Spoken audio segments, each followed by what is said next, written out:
Welcome to Budget Outlaws. Well, after changing my torn shirt and my short, I nursed my sore thumb and got back to work.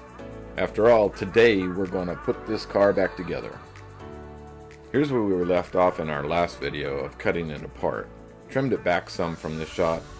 If I did it over, we would certainly do it differently, maybe even cut it back to the cabin firewall or inside the front firewall, the front trunk firewall, as was my original idea, but hey, things change. There's lots of way to do something this wild. And it took a lot of work to get to this point, but we're ready to test fit the fresh front end. Stay to the end to see if this really worked. But first we took the front end down, had it sandblasted, along with other pieces such as the door hinge and cowl piece repair. I cleaned up the driver's door by hand, but that's a whole nother video. Well, I couldn't wait any longer, so we did a quick test fit to see where we were and make sure I marked the connection points. It is somewhat in place. I still have some other gotchas, and I'll go through those in just a second. There's some gap there, all the way around pretty much. Then I needed some protection on the bare metal. I started by spraying some weld-through primer on the spots where I would be welding. Then I taped over those spots and prepped it for spraying some PCC 2K urethane primer. The bonus was that it was white, since the top coat was going to be white, and it just made things a lot easier. So I rigged up my homemade spray booth with some temporary walls, and I made an exhaust fan by blocking off most of the garage door, leaving room for a standard box fan. And since it was November, I then closed everything up and ran a couple heaters, getting the area nice and warm, including the metal that was receiving the primer. Then, knowing that I didn't want to light the room on fire, I turned the heaters back off until I was done spraying and the fumes were exhausted. I sprayed paint before, but this was on the inside, and if I need to paint the outside, I'll get Andrew to do it. He's much better at it. Be sure to watch his paint video, it should be out real soon. It took several test fits to fine-tune the connection points. Looking at these pictures and video, you and I would probably never guess that it would come back together. It took a lot of trimming and metal massage to make it fit up perfectly. Okay, so here's where we're at. I think I need to trim all this back so it meets flush instead of on the side, and then I think this will slide in just a tiny bit more, take up that gap, and then we'll be good there. This looks pretty good, nothing too gappy. Again here, got a little bit of a gap, not too bad. A bit down below there is looking good. Well, finally, after many trial and error fitments, I got it to the point where it was tight and it looked good.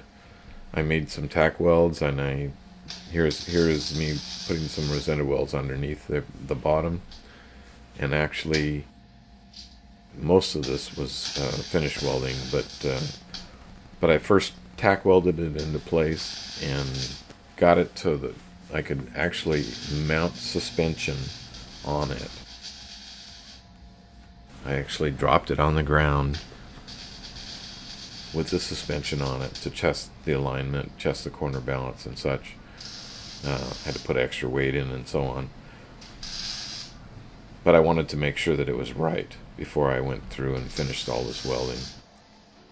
And it turned out really good. I was confident that it could work. And so I went through and did all the finish welding, and it came out well. So here as it is on top, all the clean white is new. The polished is where we took the old paint off of the existing body. I tried to keep the interior line here somewhat original looking, so when we get it cleaned up, like this has to be cleaned up, it won't be too easy to tell that it's been grafted. And to change out this little section of the cowl is messed up, and this particular corner was really bad. So we changed this, this, and this. And for an amateur, it didn't turn out too bad. Bondo is a wonderful thing. Over here is where the graft was made, right here. So we wanted to keep the VIN. So the VIN is on the existing metal, and then the new metal next to it there.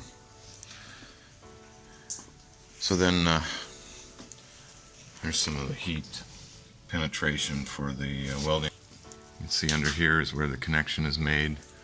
This whole inner fender has been changed. If we go over to the other side, you'll see where it was. This side was half and half. So this is the black is old and the white is new. So here is the connection underneath. Will be virtually hidden there. This one will be able to see a little bit of it, but we'll put some seam sealer and clean it up so that you really can't tell. Probably paint the bottom of it black and leave the inner fender white. We'll see about that. So this one I haven't finished this section here, and so I need to do that, and then up there, and and then go all the way around here. I still need to work on the inner side of the driver's inner fender, and it's really not pretty. But other than that, I'm pretty happy with the results. It will be strong. Most people won't be able to tell it's pieced together, but I'm telling the world right now, so it's not like I'm trying to hide anything. But with big old fiberglass fenders, it's not like it's original anyways. I don't know too many people that can run 11-inch rims on the front of their street car. The door hinge area turned out pretty good with 3 layers of metal that combine at the top of that door hinge. The hinge itself, the cowl, and then that front tub all come together, and after taking a massive hit to that spot, it turned out pretty well. The connection where the steering rack is located turned out really strong, not so pretty, but mostly hidden, so no big deal. I like how the inner fenders came out. The passenger side looks really good, and it has a really strong connection. The driver's side connects at the door hinge, so I'm happy with that as well. So here's a look at the mostly finished product.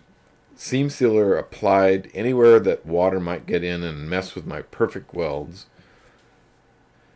Then a satin black rattle can spray job on the bottom of the new front section as well as the inner fenders. So the tub is back in one piece again. I still need to mount the new fiberglass front end, the fenders in the front bumper area, and do wiring and more. But I'm also working on the back end with troubleshooting on the 500 horse LS engine. It's a bit rattly for my taste, so I'm tearing it apart to see what's up with that. I'd rather fix a little bit now than a whole lot later. That will be the next video. Stay tuned. Thanks for watching. Hey, click on the subscribe button and also the bell, and we'll notify you when the next one comes out. Thanks a lot. Bye.